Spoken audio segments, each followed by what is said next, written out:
aucun groupe ne s'est rassemblé dans une maison parmi les maisons d'Allah. Les maisons d'Allah, c'est quoi? Les mosquées. Aucun groupe ne s'est rassemblé dans une maison parmi les maisons d'Allah afin de lire le Coran et l'enseigner entre eux. C'est-à-dire quoi l'enseigner entre eux? C'est-à-dire que chacun le lit et l'étudie seul ou avec quelqu'un qui lui permet d'améliorer sa lecture, de la corriger. Aucun groupe ne s'est rassemblé dans une maison parmi les maisons d'Allah afin de lire le Coran. Donc tu viens à la mosquée pour lire le Coran. Et bien qu'est-ce qui se passe? Afin de lire le Coran et de l'enseigner entre eux sans que la quiétude ne descende sur eux. L'apaisement va atteindre ton cœur. Sans que la miséricorde ne les englobe, sans que les anges ne les entourent et sans qu'Allah ne les mentionne auprès de lui, c'est-à-dire auprès des anges, et le hadith est rapporté par l'imam muslim. C'est-à-dire quoi? Ceux qui vont lire le livre d'Allah, qui vont l'étudier, eh bien, la quiétude descend sur eux, la miséricorde les englobe, les anges les entourent et Allah les mentionne auprès des anges. Abu Hurayra radiyallahu anhu, quant à lui, il rapporte la demeure, donc la maison, s'élargit, certes sur ses habitants, c'est-à-dire qu'elle devient bénie. La maison, elle devient mubaraka, bénie par Allah.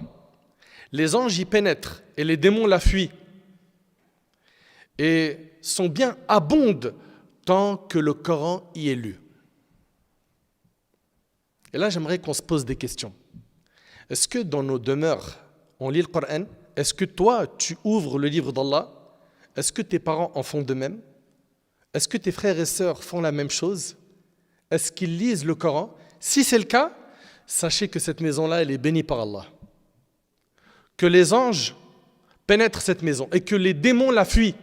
Une maison où les démons l'ont fui, c'est une maison quoi? Qui est stable, où il y a la paix, il y a l'entente.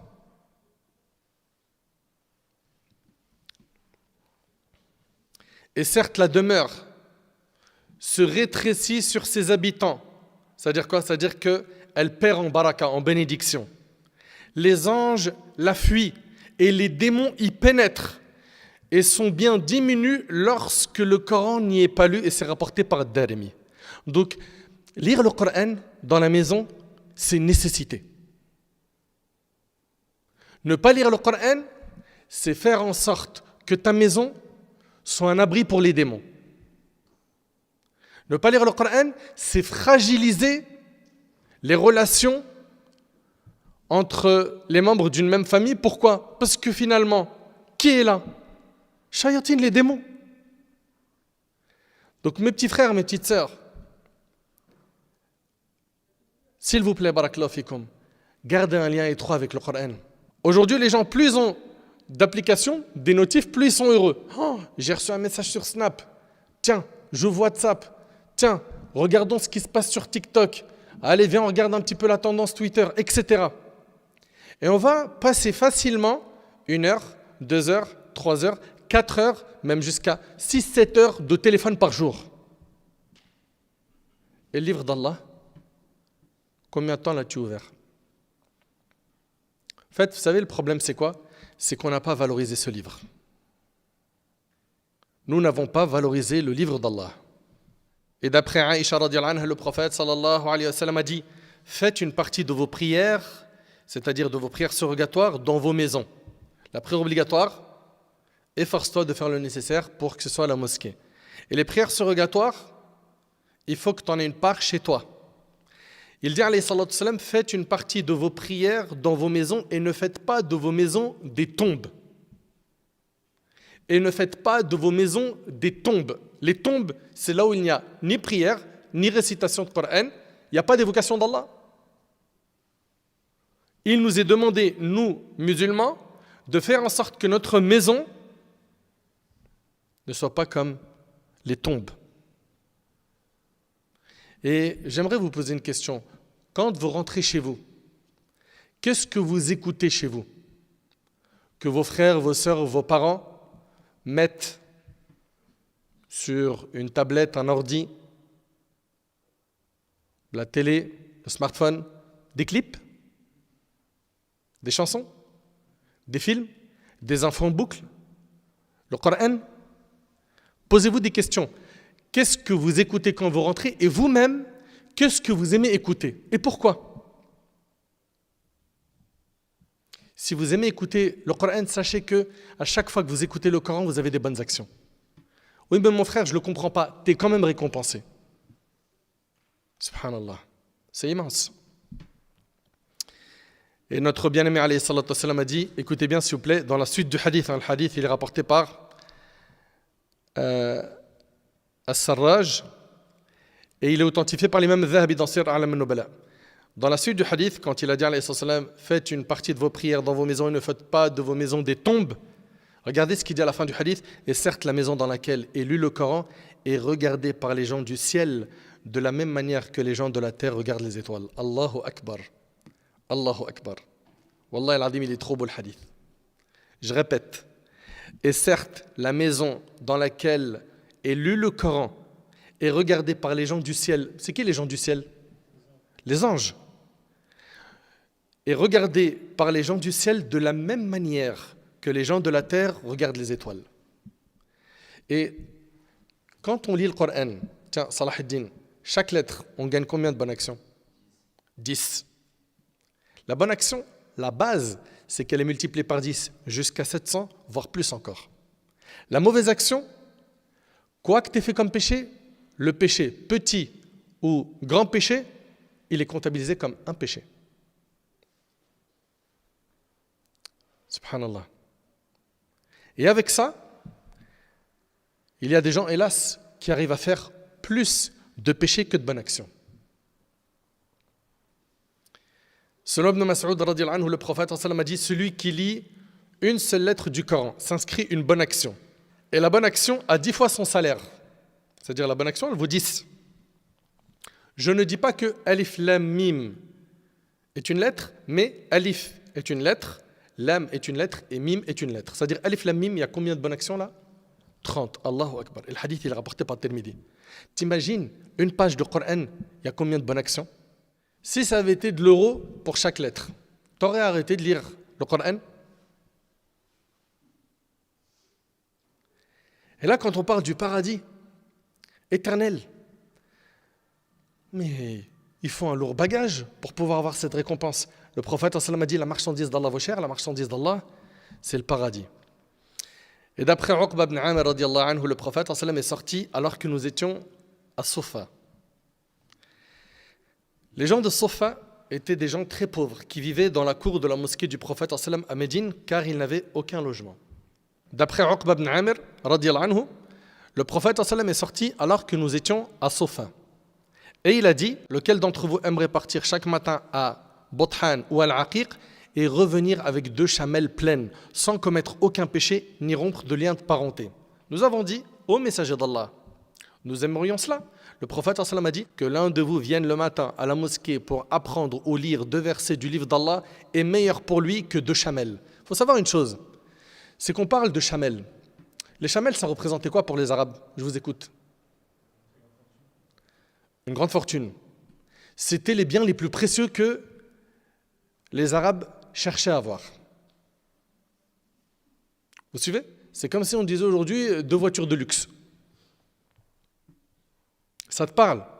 Le prophète, il leur dit que l'un de vous vienne le matin à la mosquée pour apprendre ou lire 2 versets du livre d'Allah est meilleur pour lui que 2 chamelles. Là, tu réalises qu'ils sont en train d'entendre, là, les compagnons?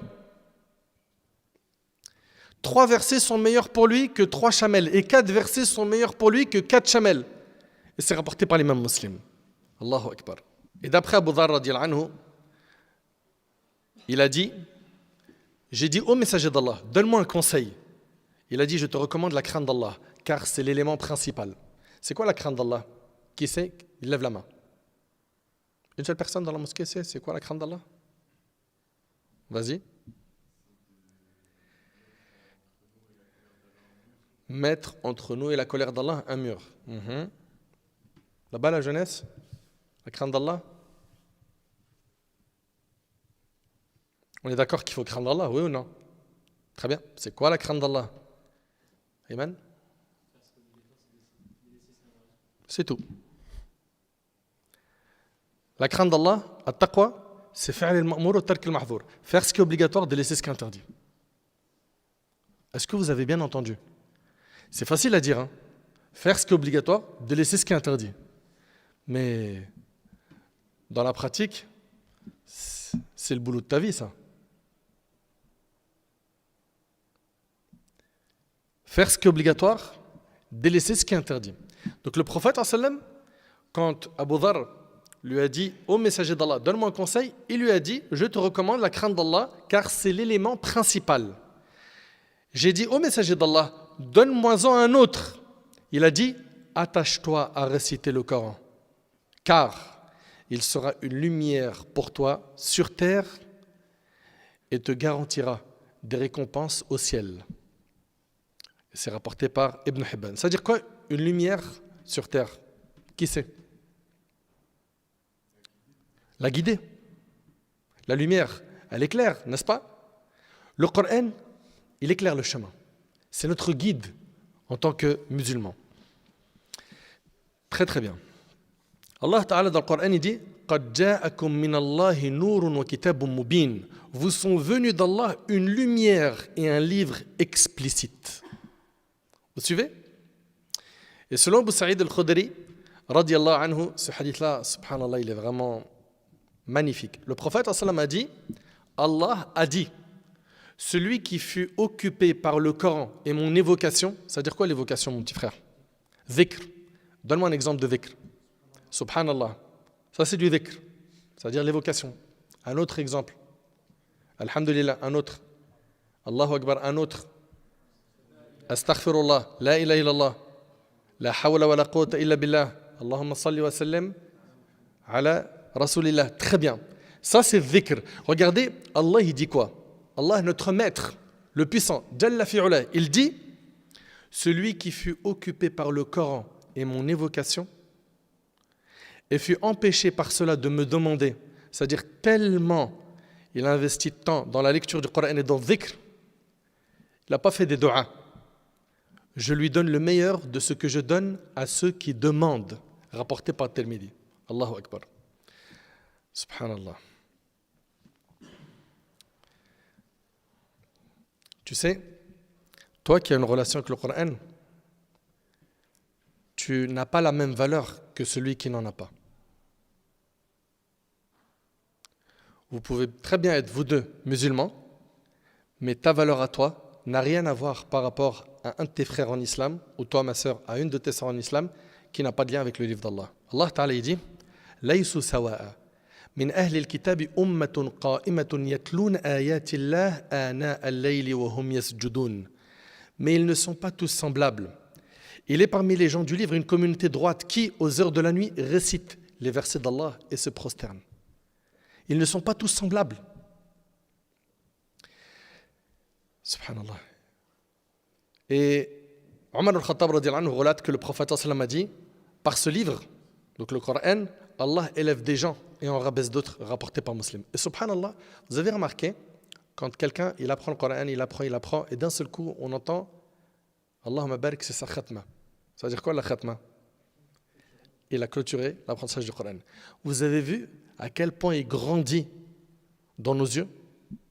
C'est vrai, c'est pas vrai? Il a de la valeur. Cette personne-là connaît le Coran par cœur. Omar rapporte que le prophète a dit, par ce livre, Allah élève des gens et en rabaisse d'autres. Et c'est rapporté par Muslim. La lecture du Coran et la mise en pratique de ses enseignements font partie des causes du raffermissement du serviteur d'Allah dans sa tombe. En effet, dans le long hadith d'Al-Bara sur les bienfaits et les châtiments de la tombe, il est dit, ils lui demanderont, qui va poser des questions dans la tombe? Munkar et Nakir, les deux anges qui vont venir nous questionner. C'est quoi les questions qu'on va avoir dans la tombe? Qui est ton Seigneur? Quelle est ta religion? Quel est l'homme qui vous a été envoyé? N'est-ce pas? Très bien. Ils lui demanderont, qui est cet homme qui a été envoyé parmi vous? Il répondra, c'est le messager d'Allah. Ils lui diront, comment sais-tu cela? Il dira, j'ai lu le livre d'Allah, j'y ai cru et je l'ai attesté. Et c'est rapporté par Ahmed. J'ai lu le livre d'Allah. C'est-à-dire que le fait d'avoir lu le livre d'Allah, de l'avoir médité, mis en pratique, ça va te sauver dans ta tombe. Imagine que tu es dans un travail et que tu vas te faire virer. Suivez bien. Et qu'une personne vienne intercéder en ta faveur, en disant que tu es une personne bien, que tu es quelqu'un d'honnête. Et il commence à citer tes qualités.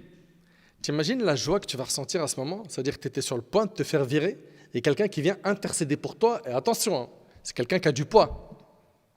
Eh bien, imaginez-vous que le jour du jugement, ce n'est pas un être humain qui vient dire à Allah, fais-le entrer au paradis, mais plutôt Al-Qur'an, le livre d'Allah. Mais une condition, c'est que tu aies une vraie relation avec le livre d'Allah. C'est-à-dire quoi? Tu l'as lu, tu l'as mis en pratique.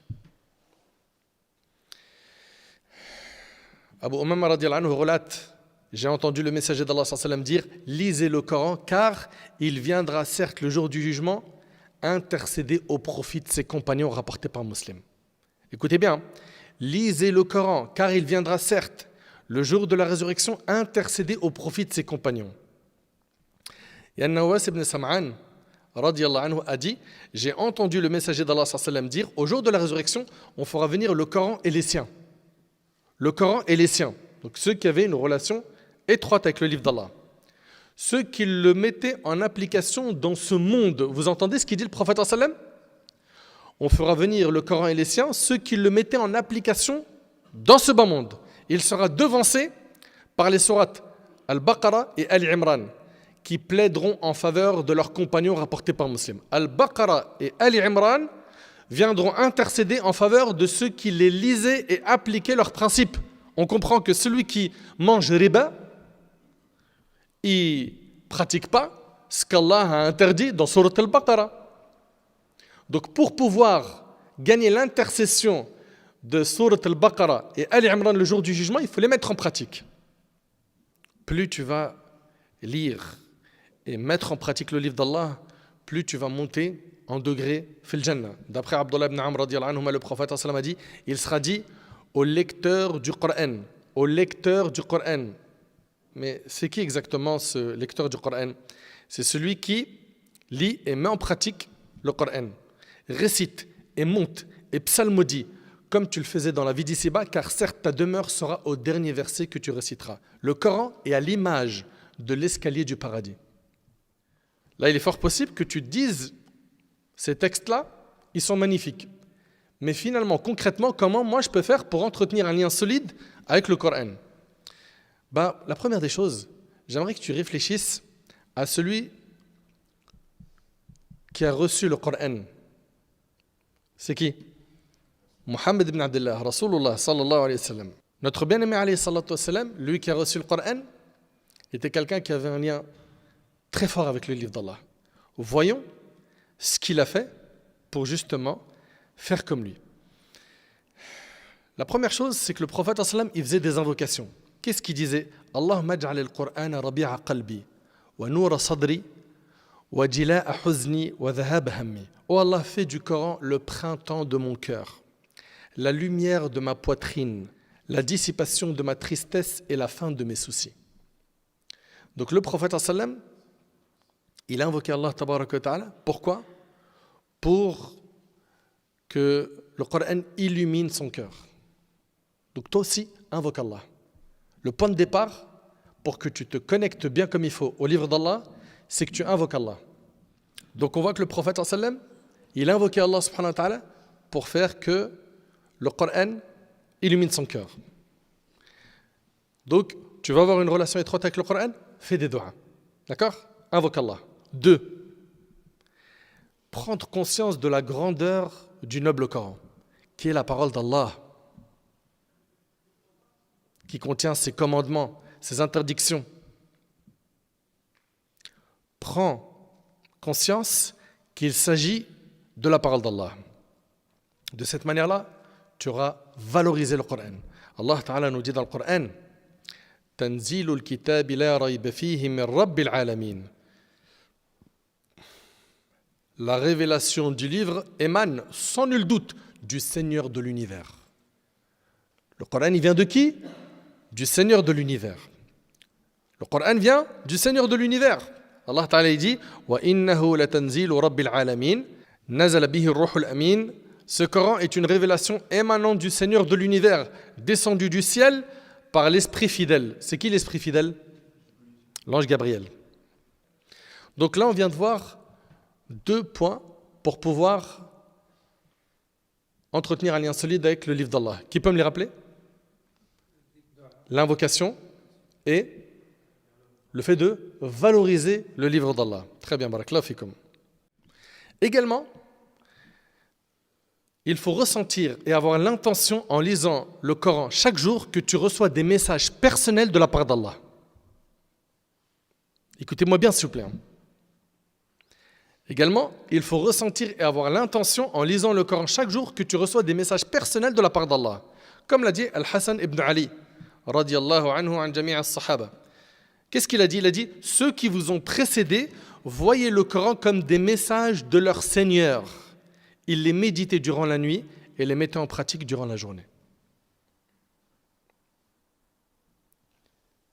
Quand tu lis le Coran, je veux que tu ressentes que tu reçois un message personnel de la part d'Allah subhanahu wa ta'ala. Ça va t'aider à entretenir un lien fort avec ce livre. Il faut également se rappeler que le Coran est la parole la plus grande. On entend des gens dire quoi? Ils entendent des clips et ils disent « il a tout dit ».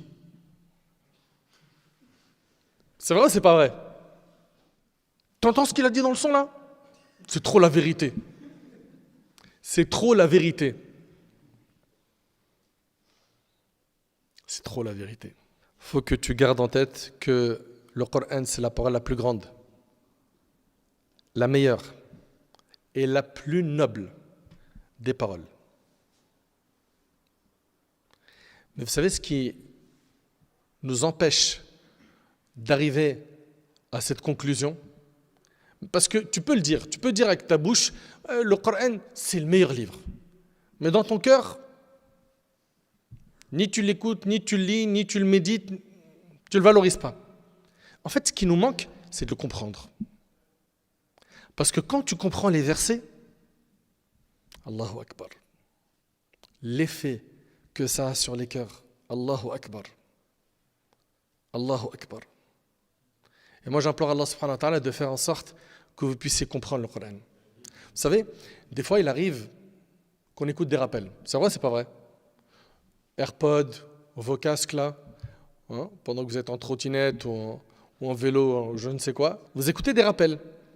Ou chez toi, sur ton smartphone, etc. Et parfois, on écoute un rappel, ça booste la foi. C'est vrai ou c'est pas vrai? Mais quand tu comprends le Coran, tu réalises qu'il n'y a pas plus puissant comme exhortation que le Coran. C'est-à-dire quoi? Tu veux augmenter ta foi bien comme il faut? Comprends le livre d'Allah. Il m'arrive d'être en voiture avec mes enfants, puis on met le Coran dans la voiture. Wallahi l'azim, comment ça augmente la foi? Ça augmente la foi.